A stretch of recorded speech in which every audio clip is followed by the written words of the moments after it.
right, so back at it with b, we want to find all values of x at which g attains a relative maximum.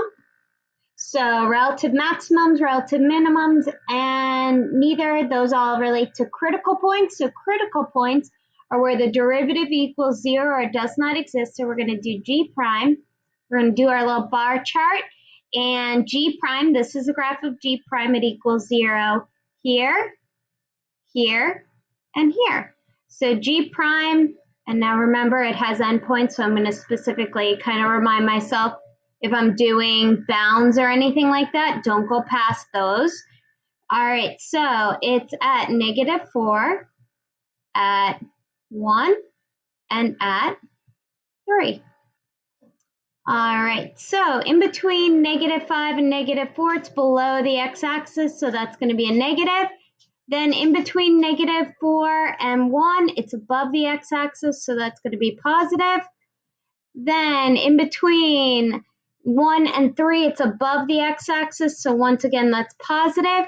And then between 3 and 4, it's below the x-axis, so that's negative. All right, so at -4, it goes down, down, down, down, down, hits -4, then goes up, up, up, up, up. That means it's a relative minimum. 1 is going to be neither a relative maximum nor minimum because there's no sign change of g prime. And then 3 is going to be, goes up, up, up, up, up, hits 3, then goes down, down, down, a relative maximum. All right, so relative maximum is x equals 3 because, remember to justify your answer, g prime changes from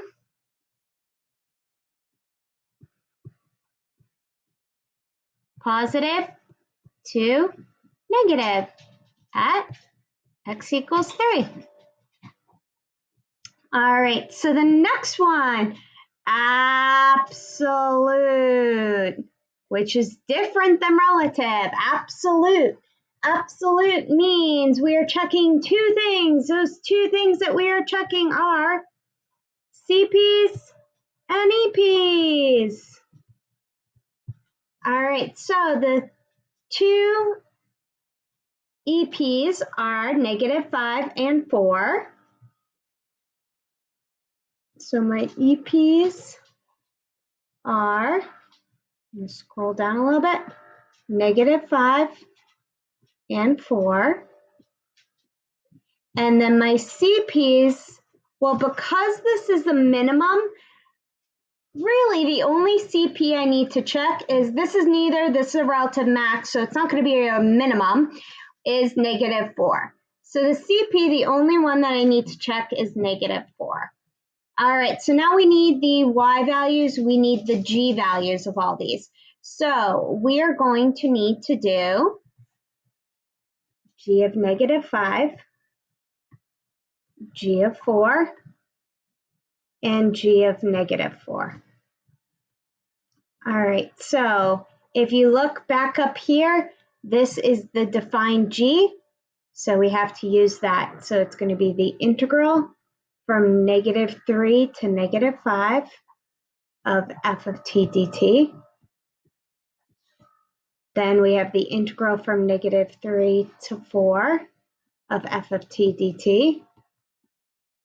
And then we have the integral from -3 to -4 of f of t dt. Okay, now be careful. Two of them are going to be traveling backwards because it goes from -3 to -5. That's traveling backwards. And -3 to -4, those are going to be traveling backwards. Okay, so just be careful with that.